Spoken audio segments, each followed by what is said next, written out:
Bonjour à toutes et à tous et bienvenue dans mon premier documentaire. Je m'appelle Wendy et je serai votre présentatrice.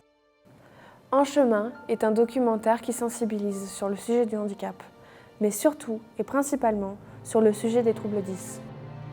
Le handicap désigne une limitation des capacités d'un individu à accomplir certaines activités de la vie quotidienne. Il se divise en 4 grandes catégories: moteur, sensoriel, intellectuel et psychique.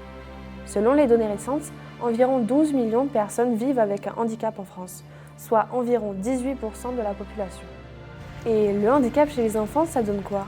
L'accompagnement des enfants handicapés se fait souvent à travers des dispositifs éducatifs spécialisés et des aides adaptées, visant à favoriser leur autonomie et leur intégration. Je suis enseignante depuis 89, donc à peu près 34-35 ans, je dirais. Et moi, ça fait 25 ans. Moi, j'ai commencé par l'animation, c'était mon argent de poche, très clairement. Donc j'ai commencé en tant qu'animateur bénévole quand j'avais 17 ans, jusqu'à peu près mes 22-23 ans. Puis j'ai fait une petite coupure de l'animation jusqu'à mes 40 ans, 39 ans, et ça fait 5 ans que je suis de retour dans l'animation. Souvent, les premiers signes qui nous font penser à un trouble chez un enfant, c'est un enfant qui ne va pas nous regarder dans les yeux quand on lui parle, un enfant qui s'agite beaucoup, qui n'arrive pas à rester assis à un petit atelier. Qu'est-ce qu'on peut dire? Qui ne regarde pas les autres, ses pairs. Il n'y a pas que l'adulte qui ne regarde pas, mais qui ne prend pas en compte les autres aussi. Un enfant qui crie beaucoup aussi, quand même. Maintenant, c'est beaucoup ça. Et puis après, il y a ceux qui ont le langage un peu déformé, les mots déformés aussi. Le problème, c'est que maintenant, il y en a beaucoup qui arrivent avec Oui. C'est pour ça qu'il ne faut pas voir que le langage. Oui. Parce qu'on a beaucoup d'enfants, quand même, en arrivant en petite section, où le langage est très, très limité. Donc c'est vrai que c'est vraiment tout le reste. Les cris, le regard, depuis le comportement agité. Quand même, depuis le Covid, on a vu la différence. Hein, les enfants au niveau du langage aussi. Qui arrivent à l'école avec peu de langage et peu de vocabulaire quand même. Il peut y avoir des signes dès la petite section, dès 3 ans. Quand même, moi je suis enseignante en petite section, donc je les vois surtout à partir de 3 ans.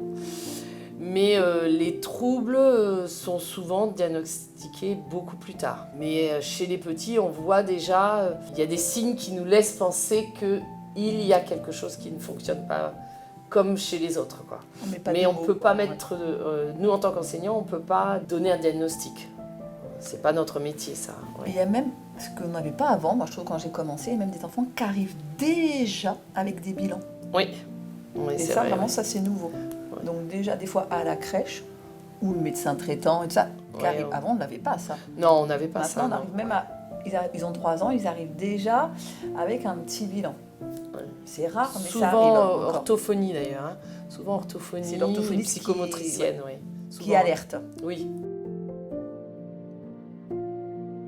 C'est nous qui aménageons notre travail pédagogique en fait.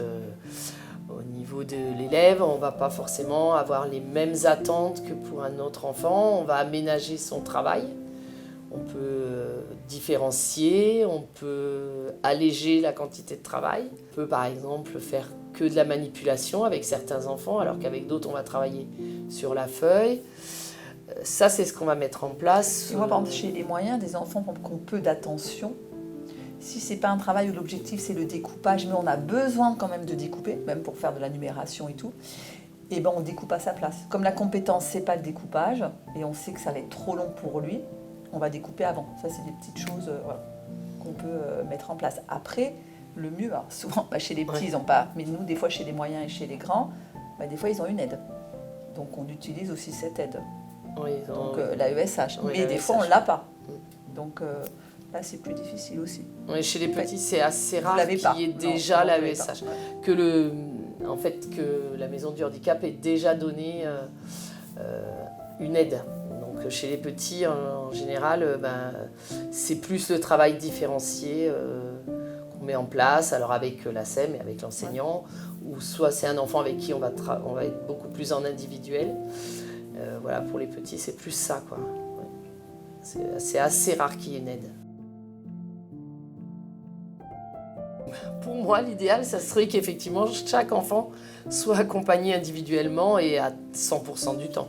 Déjà, ça serait une aide. Et puis après, ce qui serait peut-être bien, c'est que l'enseignant, on ne soit pas obligé d'attendre toujours que les parents veuillent bien aller consulter, en fait. Parce qu'il y a des choses, des fois, où nous, on se rend compte, et le temps que la famille l'entende, ce qui n'est pas facile, entendre et en prenne conscience, il se passe des fois une année et demie avant que des premiers bilans soient faits. Et ça, c'est dommage parce qu'on perd un peu du temps. Et l'écart se creuse en fait avec les autres.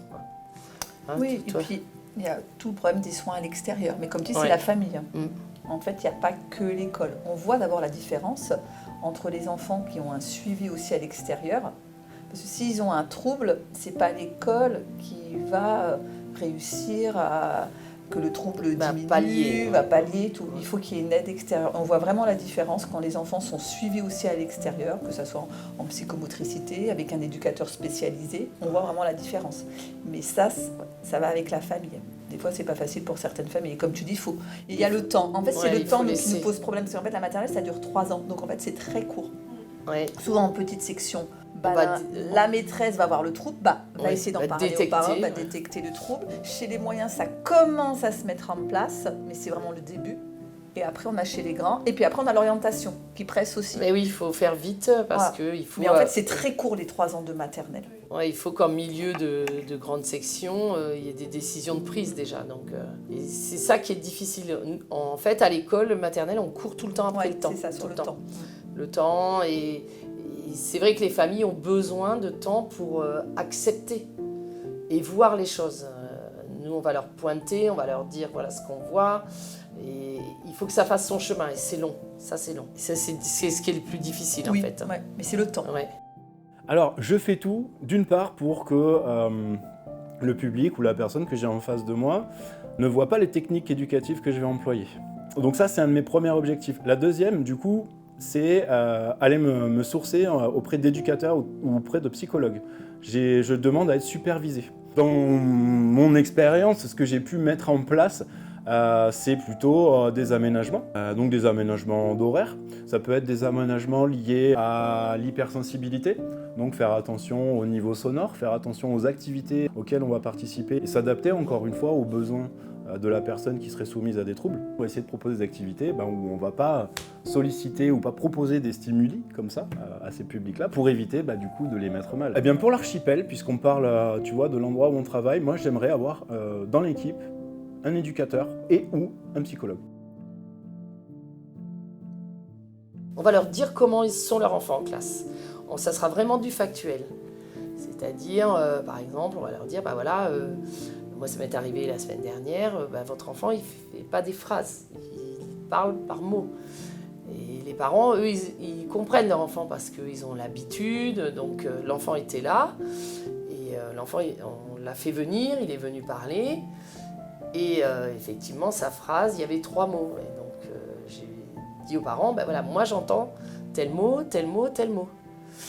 Et là, les parents ont pris conscience qu'effectivement, ah oui, c'est pas une phrase, c'est vrai, il a dit que c'est 3 mots. Mais c'est difficile de leur montrer, il faut vraiment être avec eux et leur décrire vraiment leur enfant, comment il est, comment il se comporte. Surtout quand c'est leur premier. Ce qu'il fait.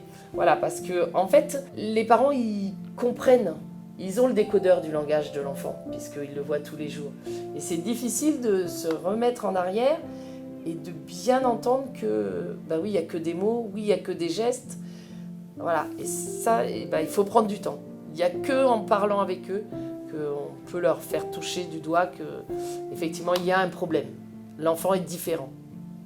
Mais moi, je ne parle pas de trouble, parce que le trouble, c'est un mot médical. Donc, on ne peut pas l'utiliser. Enfin, toi, je ne sais pas comment tu fais, mais... Non, mais c'est pareil. Ouais. Moi, souvent, nous, on les oriente. Dire, tiens, Voilà. ça serait bien d'en parler à votre médecin traitant. Bon, quand c'est l'orthophoniste, c'est différent. Oui. C'est différent. Mais souvent, ils ne savent pas, certains, comme c'est leur premier. Oui. Donc, ou le seul enfant dans la famille, donc ils ont du mal. Et moi, j'ai une petite fille, j'ai reçu la maman. Elle a beaucoup de mal en mathématiques, mais vraiment, à mémoriser. Et la maman m'a dit, ah, mais vous faites déjà des mathématiques. Donc tu vois, en fait, elle ne savait Ouais, pas savait du pas tout ce qu'on en fait, ce qu'on fait, fait à l'école. C'est pour ça que ces entretiens sont très importants. Parce qu'ils ne s'en rendent pas compte forcément. Et puis des fois, on ne veut pas le voir et c'est normal en tant que parent. Aussi, c'est difficile. Ben oui, c'est Mon difficile. enfant n'est pas comme les C'est autres. accepter que notre enfant n'est pas l'enfant idéal qu'on s'est imaginé. Et ça, c'est difficile. Il faut que les parents l'acceptent. Que leur enfant, il est différent, mais il va faire son bonhomme de chemin comme les autres. Et ça, c'est pas facile. Mais après, moi, c'est vrai que quand je leur décris leur enfant et comment il travaille, comment il est avec les autres, je dis toujours aux parents, tout ce que je vous ai dit là, vous allez le redire à votre médecin de famille. Et parce que le médecin de famille, dans ce que j'ai dit, il y a des choses qui peuvent alerter. Et donc le médecin, là pour l'enfant dont je parlais tout à l'heure, le médecin de famille, elle envoie la famille vers un spécialiste. Chose que moi je ne pouvais pas faire directement. Non, parce que ça reste après, c'est quand même médical. Ouais. Et puis le médecin de famille, lui, il peut avoir aussi des contacts avec des spécialistes et avoir un rendez-vous plus rapidement. Et voilà, ouais. Mais c'est important. Ce que je leur recommanderais, c'est de se rapprocher des établissements scolaires, des établissements qui reçoivent les jeunes ou les enfants soumis à un handicap, et ils recevront un accueil juste formidable. La vraie difficulté qu'on a malheureusement, c'est que la demande est largement supérieure à l'offre aujourd'hui en France. Et donc mon conseil aussi, ça serait de ne pas perdre espoir, parce qu'il va falloir s'armer de patience. Là, c'est les spécialistes qui leur donnent des conseils de comment être avec leur enfant. Et au contraire, les parents, eux, ils vont pouvoir nous donner ou nous informer des bilans qui ont été faits et des conseils que donnent ces spécialistes. Ça peut arriver que des parents viennent et nous disent, voilà, la psychomotricienne, elle dit, peut-être, souvent il y a une liste d'ailleurs à la fin du bilan, voilà ce que peuvent mettre en place les enseignants. C'est plus dans l'autre sens. Ouais. À partir du moment où le diagnostic est posé, souvent les conseils ils viennent de la famille vers l'enseignant ou du spécialiste vers l'enseignant, oui, beaucoup plus. Les conseils que je leur donnerais, c'est n'hésitez pas à aller chercher les personnes ressources, n'hésitez pas même à vous appuyer sur des travailleurs sociaux qui pourront vous orienter après vers des éducateurs, des psys, des psychothérapeutes, des IME, des ITEP, etc.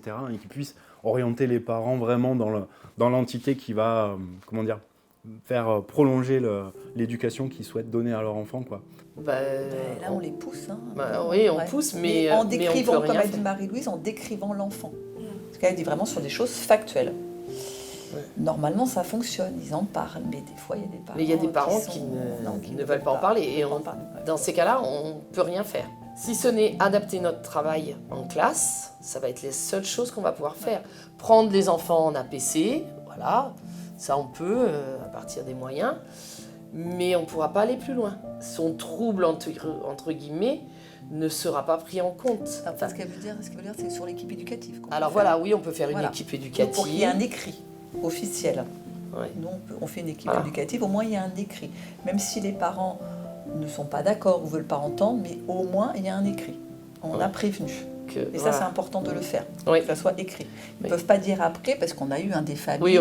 La maîtresse, elle n'a rien dit, ou ça se passait très bien avant.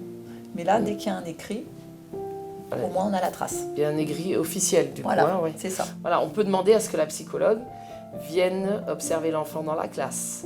Après, la psychologue, elle peut demander un rendez-vous avec les parents. Et elle va essayer de leur parler, de leur dire effectivement que l'enfant ne fonctionne pas comme les autres, qu'il y a peut-être un peu de retard sur certaines choses. Mais si les parents ne veulent pas en prendre conscience, aller voir des spécialistes, ne pourra rien faire. Personne ne pourra rien faire. C'est encore dans le temps. C'est dommage, c'est dommage, mais... Alors souvent, quand même, les parents finissent par ouvrir les yeux quand il y a des jonctions un peu plus difficiles. L'entrée au CP. Là, les parents, en fin de grande section, ils se disent « Ah oui, vite, il faut faire vite. » Mais c'est dommage que c'est un peu tard. Ça va être aussi le basculement entre le CM2 et la 6e. Voilà. Mais c'est à ces changements d'école que souvent les parents, ils en prennent conscience. Mais en fait, ils en prennent conscience parce que ça leur a été dit tous les ans. Tous les ans, voilà. À chaque fois, l'enseignant, il va répéter à chaque fois. Donc, à un moment donné, quand même, ils prennent conscience. Voilà. Chez les petits, on a un peu le mauvais rôle.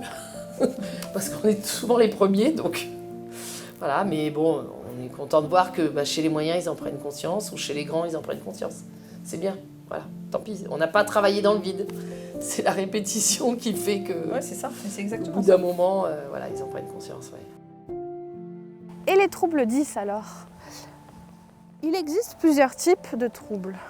Non seulement il y a la dyslexie, la dysorthographie, la dysgraphie, la dyscalculie, la dysphasie et la dyspraxie. Mais que représente-t-il exactement?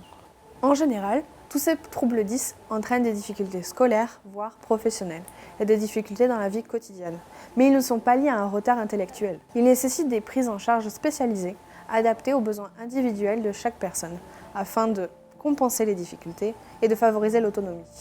Le soutien peut inclure des aides pédagogiques, des thérapies logopédiques ou ergothérapeutiques, et des aménagements scolaires, ou encore le plus connu, consulter un orthophoniste. Les 10, en fait, c'est assez récent qu'on Oui. on diagnostique, qu'on y fasse autant attention, en fait. Et donc, il y a plein d'adultes qui sont Ouais. dyslexiques et qui Maintenant, ne le ouais. savent pas, parce qu'à leur époque, en fait, on détectait pas ça, et puis il n'y avait pas autant d'orthophonistes, il n'y avait pas autant de tests qui sont faits. Et effectivement, c'est tard. Moi, mon fils, on l'a détecté, par exemple, qu'à 9 ans. Et celui qui est dyspraxique, on l'a diagnostiqué, il avait que... il devait avoir 10 ans, lui. Ouais. Mais c'est pas facile à détecter, c'est pas facile à voir, et même en étant dans le métier, quand même, voilà, on voyait bien qu'il y avait quelque chose, mais pour savoir que c'est réellement ça, il faut aller voir un spécialiste, et c'est un difficile. bilan. Et déjà, pour avoir un rendez-vous chez le spécialiste, on passe quasiment 1 an.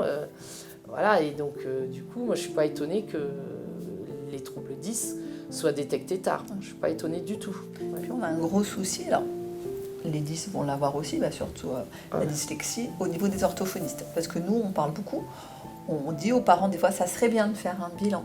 On n'oblige pas. Ouais. Et un gros problème, c'est que c'est complet. Les C'est orthophonistes, complet. il manque d'orthophonistes. Il y en a beaucoup, Il y en a beaucoup, d'orthophonistes, mais ils ont tellement de patients. Et nous, on a beaucoup de parents qui n'arrivent pas à avoir de place. Et il y a ça, et il y a aussi le coût. Le coût, quand même, le coût du bilan.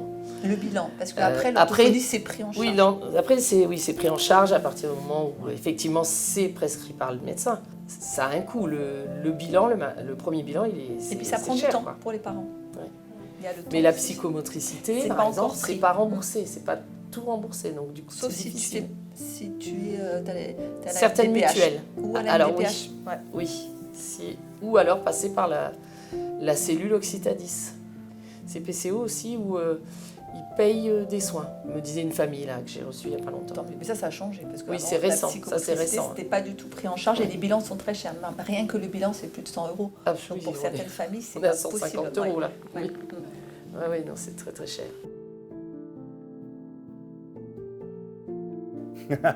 La même chose qu'aux parents. Vous n'êtes pas seul. Vous n'êtes pas seul et c'est un message que je ferais même passer en fait à tout le monde, pas qu'à des jeunes qui seraient soumis à des troubles. Votre génération, elle a une éducation que la nôtre n'a pas reçue, et notamment en termes de psychologie, en termes d'écoute liée au bien-être, liée au développement personnel, etc. Donc, et même si parfois il y a certaines situations de l'adolescence qui vous font peur, je pense au harcèlement, je pense à ces dérives aussi aujourd'hui que l'on nomme et qu'on identifie de près, c'est le même message, vous n'êtes pas seul. Pour moi, 9 personnes sur 10 sont absolument bien intentionnées, mais vraiment. Et même une personne sur 10 mal intentionnée, même en le disant, j'ai du mal à le croire. Je crois qu'au fond de lui, l'humain est très bon, vraiment. Donc, il faut se connecter aux autres. Et s'il y a une difficulté à se connecter aux autres, il faut aller chercher des connecteurs aux autres, dont je fais partie. Qu'il faut se battre dans la vie, que la vie n'est pas facile pour tout le monde, et que en travaillant, on peut trouver des solutions. Et accepter l'aide. Et voilà, Ouais, et il faut oui, c'est accepter assez l'aide. important. Je pense que si on accepte l'aide, si on travaille, on a... Voilà. D'abord, on a plein de cas où Oui, les oui, enfants oui, vont oui. au CP, ils ont une scolarité tout à fait normale. Après, on a des cas Exactement. contraires, bien sûr. Mais c'est vrai que prendre l'aide qu'on donne et les techniques qu'on donne pour pouvoir continuer à avancer. Et avec ça, effectivement, il va y avoir beaucoup de répétitions. Mais avec ça, on peut y arriver. Il y a plein d'adultes qui sont porteurs de handicap et qui finalement arrivent à avoir une vie tout à fait classique, on va dire. Oui, classique. Voilà. Oui. Donc il y a des possibilités. Ouais. Et je pense que quand même maintenant, il y a beaucoup plus de choses qui sont mises en place pour aider une personne handicapée dans le monde du travail, dans le monde scolaire. Il y a quand même beaucoup plus de choses qu'avant, quand même. Donc je pense qu'on peut avoir une vie tout à fait classique, quoi. Et on peut s'épanouir dans des choses qu'on aime. Voilà. C'est beau, hein? C'est beau. Ouais, j'avais, tu vois, voilà, quand même, je le pense. Sur ces belles paroles, je vous remercie d'avoir regardé ce documentaire et je vous donne rendez-vous à la fin de l'année pour un nouveau documentaire plein d'aventures. Merci.